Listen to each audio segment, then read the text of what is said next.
بسم اللہ الرحمن الرحیم۔ السلام علیکم۔ آپ دیکھ رہے ہیں IH وائس۔ ڈاکٹر محمد اسماعیل جو مصر کے ایک انجینئر اور آرکیٹیکٹ تھا، اور یہی وہ عظیم انجینئر تھا جنہوں نے مسجد الحرم اور مسجد نبوی صلی اللہ علیہ وسلم کو ڈیزائن کیا، لیکن کوئی معاوضہ نہ لیا۔ لیکن پھر اللہ تعالیٰ نے کیسے مدد کی؟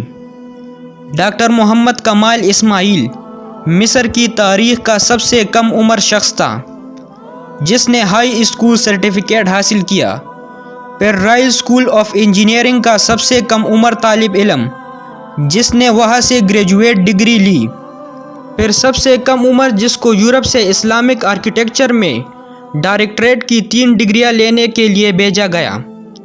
اس کے علاوہ وہ سب سے کم عمر نوجوان تھا جس نے بادشاہ سے نائل، سکارف اور آئرن کا خطاب حاصل کیا۔ وہ پہلا انجینئر تھا جس نے حرمین شریفین کی توسیعی منصوبے کی تعمیر اور عمل درآمد کے لیے اختیارات سنبھالے۔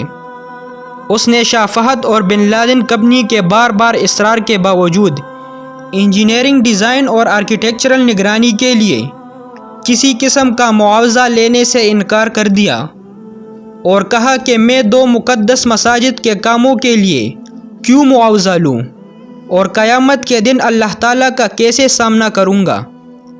اس نے 44 سال کی عمر میں شادی کی اور اس کی بیوی نے بیٹا جنم دیا۔ بیٹا جنم دینے کے بعد وہ فوت ہو گئی۔ اس کے بعد وہ مرتے دم تک عبادت الہی میں مصروف رہا۔ اس کی عمر 100 سال سے زیادہ تھی اور دنیا اور میڈیا کی چکا چوند سے ہٹ کر گمنام رہ کر حرمین شریفین کی خدمت کی۔ اس عظیم آدمی کی حرمین شریفین میں نصب کیے گئے سفید پتھر کے حصول کی بھی بڑی دلچسپ کہانی ہے۔ یہ وہ پتھر ہے جو حرم مکہ میں مطاف چت اور باہر صحن میں لگا ہے۔ اس پتھر کی خصوصیت یہ ہے کہ گرمی کو جذب کر کے فرش کی سطح کو ٹھنڈا رکھتا ہے۔ یہ سفید پتھر ملک گریس میں ایک چھوٹے سے پہاڑ میں دستیاب تھا۔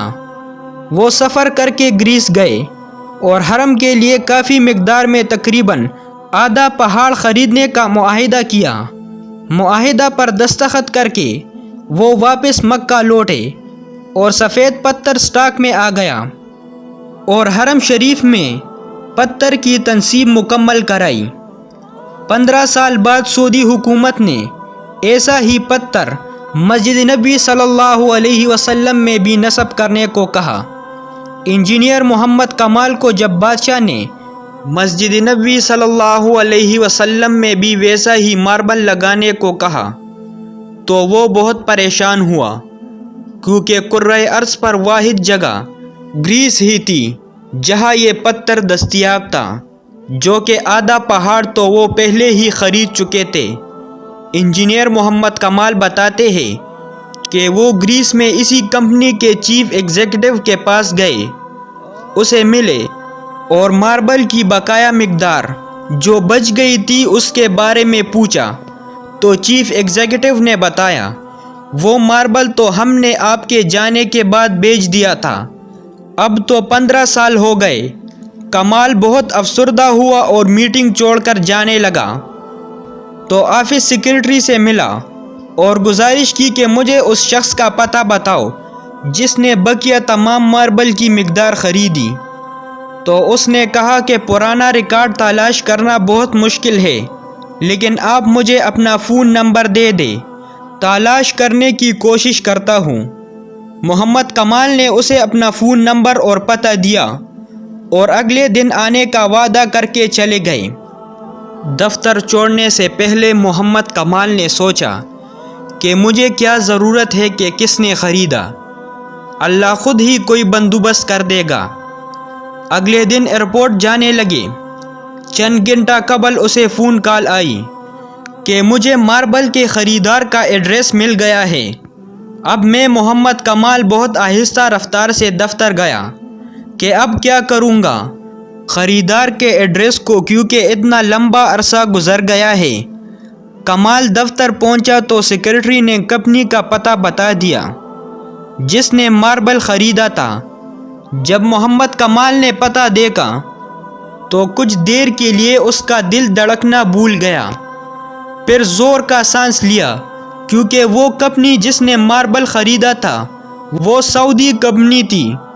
کمال نے سعودیہ کی فلائٹ پکڑی اور اسی دن وہ سعودیہ عرب پہنچا اور سیدھا اس کمپنی کے دفتر پہنچا اور کمپنی کے مالک سے ملا اور پوچھا کہ آپ نے اس ماربل کا کیا کیا جو گریس سے خریدا تھا؟